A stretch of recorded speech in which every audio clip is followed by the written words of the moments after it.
निवेदन करूंगा हमारे राज्यसभा के सांसद बहुत ही युवा नेता श्रीमान कार्तिकेय शर्मा जी से आप आएं और अपना उद्बोधन रखें। श्रीमान कार्तिकेय शर्मा जी। बोलिए भारत माता की, भारत माता की। मैं आप सबसे निवेदन करना चाहता हूं, भगवान ने दो हाथ दिए हैं, दोनों उठा के एक बार बोलिए, बोलिए भारत माता की। मंच पर विराजमान भारत के यशस्वी रक्षा मंत्री श्री राजनाथ सिंह जी, श्री सिकंदर जी राज्यसभा मेंबर, हिमाचल के पूर्व सीएम श्री जयराम ठाकुर जी, पूर्व केंद्रीय मंत्री श्री विनोद शर्मा जी, पंचकुला विधानसभा प्रत्याशी श्री ज्ञानचंद गुप्ता जी, कालका विधानसभा के प्रत्याशी श्रीमती शक्ति रानी शर्मा जी, जिला अध्यक्ष श्री दीपक शर्मा जी, श्री आदरणीय बंतो कटारिया जी, जिला प्रभारी श्री प्रमोद कौशिक जी, श्री बंसल जी, चुनाव प्रभारी श्री बंसल जी, श्री कृष्णलाल लांबा जी, श्री मदन धीमान जी, श्री वीरेंद्र भाऊ जी, श्री ओम प्रकाश देवीनगर जी, श्री अजय शर्मा जी, श्री वीरेंद्र राणा जी, श्रीमती पवन कुमारी जी, श्री रंजीत उपल जी, श्री धर्मपाल राणा जी और सम्मानित मंच। आज हमारा सौभाग्य है कि देश के यशस्वी रक्षा मंत्री जी, जिन्होंने देश को एक नई दिशा दी है, और उनके लिए मैं एक चीज कहना चाहता हूं। उन्होंने एक मंत्र दिया है हमारे दुश्मनों को, दुश्मन देशों को, कि ना तो आंख उठा के देखेंगे, ना नाक झुका के देखेंगे, आंख में आंख डाल के देखेंगे। मैं आज कालका की देवतुल्य जनता, बड़े बुजुर्ग, माताएं, बहनें, प्यारे बच्चे और युवा साथी, आप सबका बहुत बहुत धन्यवाद करना चाहता हूं कि आज आपने यहां माननीय श्री राजनाथ सिंह जी का जिस तरीके से स्वागत किया है, उसके लिए मैं आपका कोटि कोटि नमन करना चाहता हूं। मैं बात रखना चाहता हूं कि किस तरीके से कांग्रेस पार्टी का जो 10 साल का कार्यकाल था, उसके अंदर उन्होंने क्षेत्रवाद की राजनीति की, भेदभाव की राजनीति की, किस तरीके से उन्होंने कालका हल्के की अनदेखी की।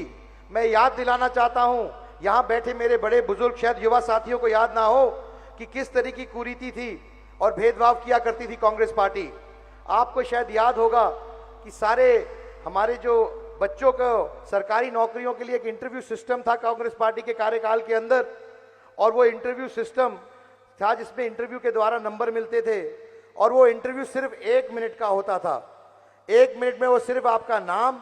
और आपका क्षेत्र ये पूछते थे, और उसी के आधार पर ये तय होता था कि किसको नौकरी मिलेगी। अगर आप एक विशेष क्षेत्र से थे तो आपको नौकरी मिलती थी, अगर आप कालका हल्के से या किसी और हल्के से थे तो आपको नहीं मिलती थी। मैं धन्यवाद करना चाहता हूं भारतीय जनता पार्टी का, जिनकी नीति सबका साथ, सबका विकास, सबका विश्वास, सबको साथ लेके चलने की है, और जिन्होंने इस इंटरव्यू सिस्टम की कुरीति को खत्म करने का काम किया, ताकि गरीब बच्चों को,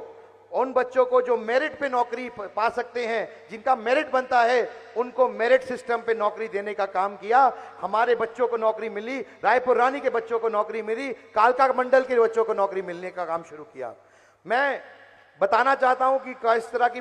झूठ बोलती है कांग्रेस पार्टी, लोगों को बरगलाने का काम करती है, भटकाने का काम करती है। वे लोगों के मुद्दों से जुड़ी हुई बात नहीं करती। जिन मुद्दों से लोगों का सरोकार है, सीधे तौर पे जो मुद्दे आपसे जुड़े हुए हैं, आपकी रोजमर्रा जिंदगी से जुड़े हुए हैं, चाहे वो मुद्दा सड़क का हो, चाहे वो मुद्दा पानी का हो, चाहे वो मुद्दा ये नशे का हो, चाहे वो मुद्दा रोजगार का हो, क्योंकि जो यहाँ के स्थानीय एमएलए हैं, उन्होंने पिछले 31 साल से इस क्षेत्र की राजनीति करने का काम किया है, लेकिन लोगों के लिए कोई विकास का काम नहीं किया है। वो बहाने बनाते हैं, कभी कहते हैं कि मैं हार गया, मेरी पार्टी जीत गई, कभी कहते हैं मैं जीत गया, मेरी पार्टी हार गई, मैं आपके काम कैसे कराऊं। हाल ही में उन्होंने एक इंटरव्यू दिया जहां उन्होंने कहा कि मैं फ्लॉप रहा हूं, फेल रहा हूं, क्योंकि 5 साल में मैं किसी का कोई काम नहीं करा पाया, क्योंकि मेरी सरकार नहीं थी। मान लीजिए 5-10 साल बाद कभी गलती से भी वो जीत जाए और उनकी सरकार बन जाए तो वो ये बहाना बनाएंगे कि भाई मैं भी जीत गया, मेरी सरकार भी आ गई, लेकिन मेरे वाला मुख्यमंत्री नहीं बना, दूसरे वाला बन गया। तो मैं यही आपके बात में बात रखना चाहता हूं कि अगर व्यक्ति की नीयत साफ हो, इच्छा शक्ति हो और दृढ़ निश्चय हो तो वह लोगों के काम करा सकता है। और मैं आपसे यही अपील करने आया हूं कि भारतीय जनता पार्टी ने जिस तरीके से देश के अंदर तीसरी बार एक सरकार बनाने का काम किया है, इतिहास रचने का काम किया है, उसी तरीके से हरियाणा में भी श्री नैब सिंह सैनी जी के नेतृत्व में हरियाणा में तीसरी बार भारतीय जनता पार्टी की सरकार बनने वाली है। क्योंकि मैं इतिहास का स्टूडेंट हूं, इतिहास की बात करूंगा और जिन्होंने इतिहास पढ़ा है वो जानते हैं कि जब से हरियाणा का गठन हुआ है तब से लेके आज तक जिसकी केंद्र में सरकार बनती है उसी पार्टी की सरकार, उसी की सरकार राज्य में भी बनती है। यही होने जा रहा है आने वाली 8 तारीख को। मुझे पूर्ण रूप से विश्वास है कि हरियाणा की जनता ने अपना मन बना लिया है। मैं बात करना चाहता हूं रायपुर रानी मंडल की, जहां का आज घोषणा पत्र जारी किया गया है। मैं अपनी बात बहुत संक्षिप्त में रखूंगा क्योंकि यहां सब लोग माननीय जी को सुनने आए हैं। जो रायपुर रानी मंडल का आज घोषणा पत्र लिखा गया है उसका आपके सामने लॉन्चिंग हुई है। मैं पिछले कुछ दिनों से रायपुर रानी में घूम रहा था, आपके बीच में गया, आपकी समस्याएं जानने की कोशिश की, श्रीमती शक्ति रानी शर्मा जी ने जानने की कोशिश की। तो मुझे बहुत चकित हुआ इस बात को देखकर कि मैं विशेष तौर 2 गांव की बात कर रहा हूं, सुल्तानपुर और रिहाना। मैं जब वहां गया तो मुझे देखने को मिला कि वहां की सड़कें तो पंचकूला जैसी हैं, लेकिन बाकी इलाके की सड़कें वैसी बिल्कुल भी नहीं है। तो मैं सोचने में मजबूर हुआ कि ऐसी क्या बात है, हमारे यहाँ के विधायक जी का विशेष प्यार है इन 2 गांवों के लिए और जो बाकी रायपुर रानी के लिए उनका विशेष प्यार नहीं रहा। क्योंकि कांग्रेस पार्टी ने इसी तरह की राजनीति की है। जब 10 साल का उनका कार्यकाल था तो उनके मुख्यमंत्री एक बार भी काल का हल्के नहीं आए, एक बार भी उन्होंने लोगों की सुध लेने का काम नहीं किया। ना यहाँ के क्षेत्र के जो हक की नौकरियां थी वो दी, ना क्षेत्र के अंदर विकास के जो पैसे थे वो डालने का काम किया। तो मैं आपसे निवेदन करना चाहता हूं कि आने वाली 5 तारीख को एक मौका है आपके पास, और ये जो मौका जितना छोटा शब्द है उतनी देर के लिए आता है, 5 साल में एक बार कुछ घंटों के लिए आता है। तो कृपया अपनी वोट का सही इस्तेमाल करें, उसके लिए इस्तेमाल करें जो सही विचारधारा से है, उसके लिए इस्तेमाल करें जो आपका विकास करेगा, रोजगार लाने के अवसर बनाएगा, जो रायपुर रानी को नंबर 1 मंडल बनाने का प्रण लेके आगे चल रहा है। आपके बीच में आए हैं वो कैंडिडेट श्रीमती शक्ति रानी शर्मा जी, और ताकि जो भी विषय, जो भी कमी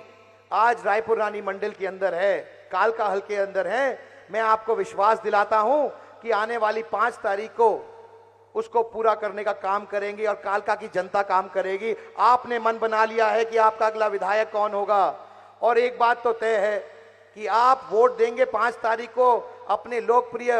कैंडिडेट के लिए, उनको विधायक बनाने के लिए, लेकिन आपको साथ में एक सांसद मुफ्त मिलेगा जो आपके सामने खड़ा है। तो मैं बहुत ज्यादा ना कहते हुए बस इतनी बात कहूंगा कि एक विकसित कालका के लिए